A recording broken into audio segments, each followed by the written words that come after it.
أعوذ بالله من الشيطان الرجيم. بسم الله الرحمن الرحيم. يا أيها الذين آمنوا كتب عليكم الصيام كما كتب على الذين من قبلكم لعلكم تتقون.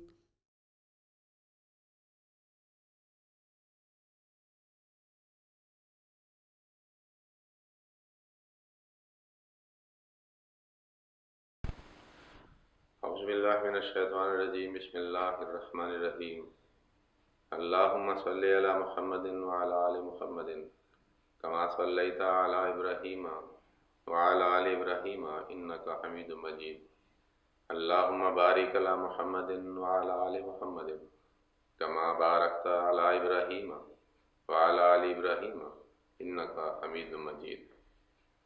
عن أبي ذر رضي الله عنه قال صمنا مع رسول الله صلى الله عليه وسلم فلم يصل بنا حتى بقي سبع من الشهر فقام بنا حتى ذهب ثلث الليل ثم لم يكن بنا في السادسة وقام بنا في الخامسة حتى ذهب شطر الليل فقلنا يا رسول الله لو نفلتنا بقية ليلتنا هذه فقال إنه من قام مع الإمام حتى ينصرف كتب له قيام ليلة ثم لم يصل بنا حتى بقي ثلاث من الشهر وصلى بنا في الثالثة ودعا أهله ونساءه فقام بنا حتى تخوفنا الفلاح قلت له وما الفلاح قال السحور.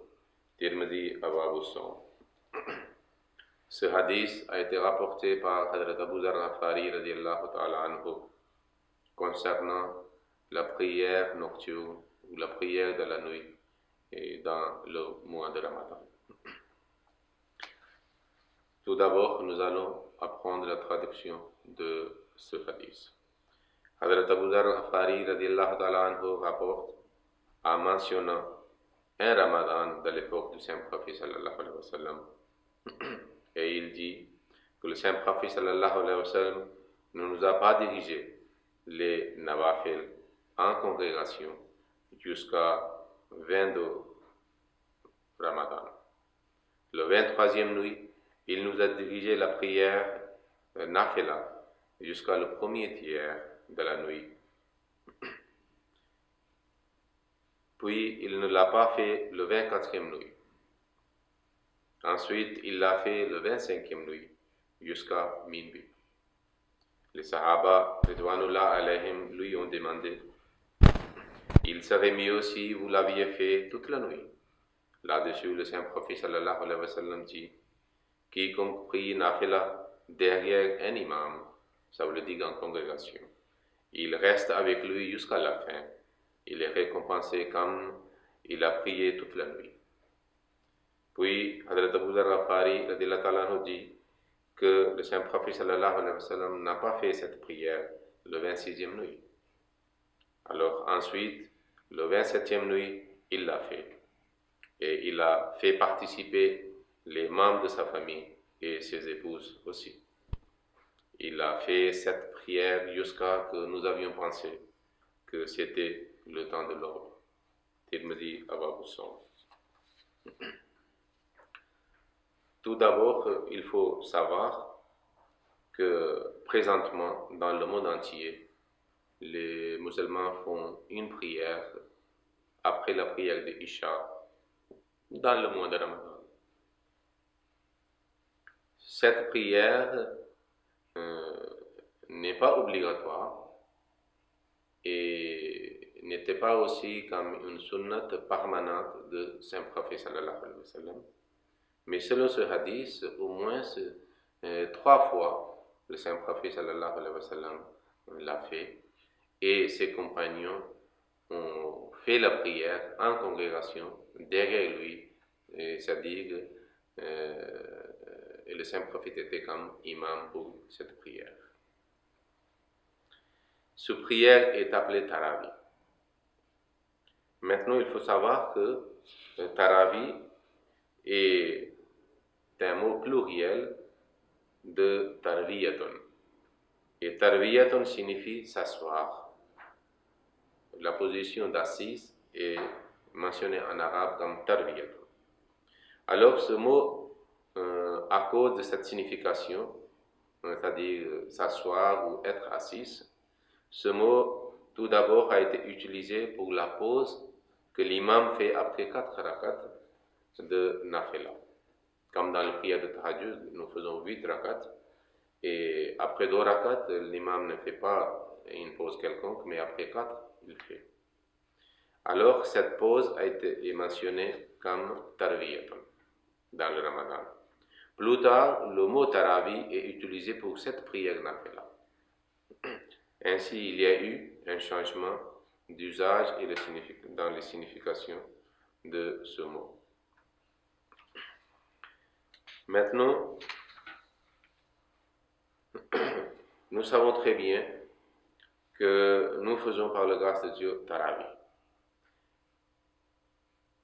Mais il ne faut pas oublier que, en réalité, c'est la prière de Tahajjud qui est importante et qui était comme une pratique et le sunnah permanente de Saint Prophète sallallahu alayhi wa sallam. Et pas seulement dans le mois de Ramadan, le Saint Prophète sallallahu alayhi wa sallam faisait la prière de Tahajjud régulièrement, c'est-à-dire après le minuit, il se réveillait et il passait un long temps dans la prière de Tahajjud.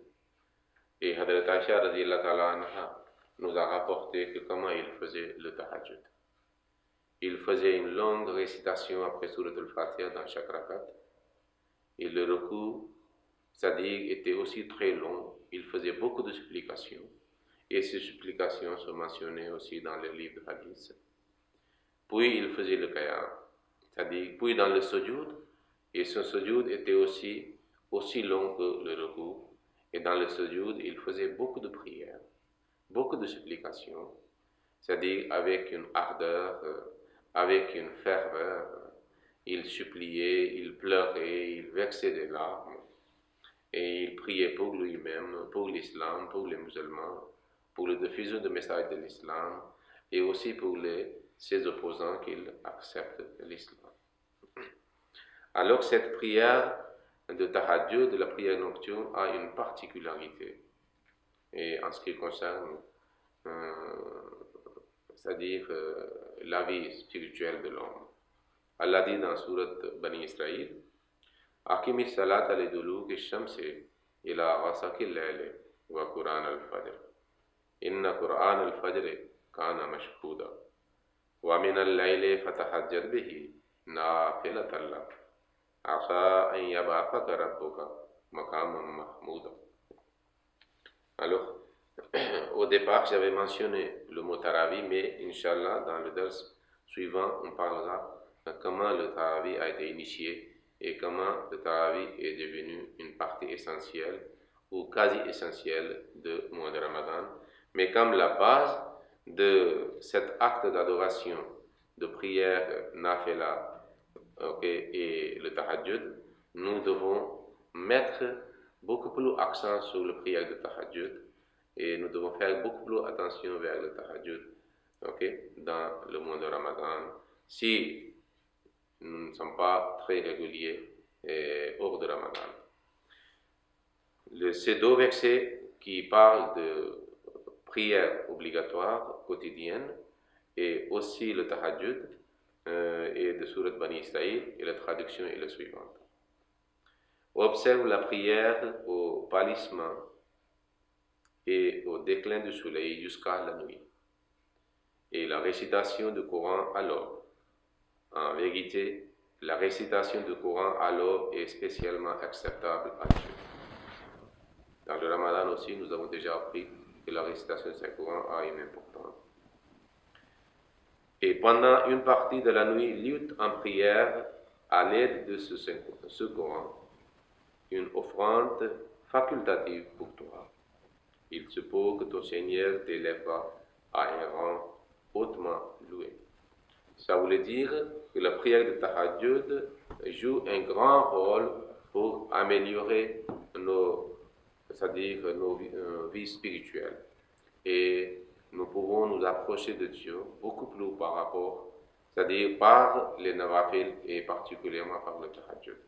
Parce que l'homme se réveille lorsque le monde entier est en train de dormir, et puis il fait ablution, alors il fait le ruku, il fait le qiyam, il fait le sujoud devant Dieu, il fait les supplications, il demande pour lui, pour sa famille, pour l'islam, pour les musulmans. Alors ainsi, l'homme peut être accordé un rang beaucoup plus élevé par Allah à travers la prière de Tahajjud. C'est pour cela que j'ai mentionné au départ, Hazrat Aïcha avait raconté plusieurs prières de Tahajjud qu'elle elle-même avait observées. Alors, nous devons essayer d'être réguliers avant de prendre le repas de matin pour commencer le jeûne, de faire 2 ou 4 nafil, même si nous avons fait le tarawih. Que ainsi soit-il. Subhanallah wa bihamdihi, subhanallah al-azim. Allahumma salli ala Muhammadin wa ali Muhammad. اللهم صل على محمد وعلى آل محمد كما صليت على إبراهيم وعلى آل إبراهيم إنك حميد مجيد. اللهم بارك على محمد وعلى آل محمد كما باركت على إبراهيم وعلى آل إبراهيم إنك حميد مجيد.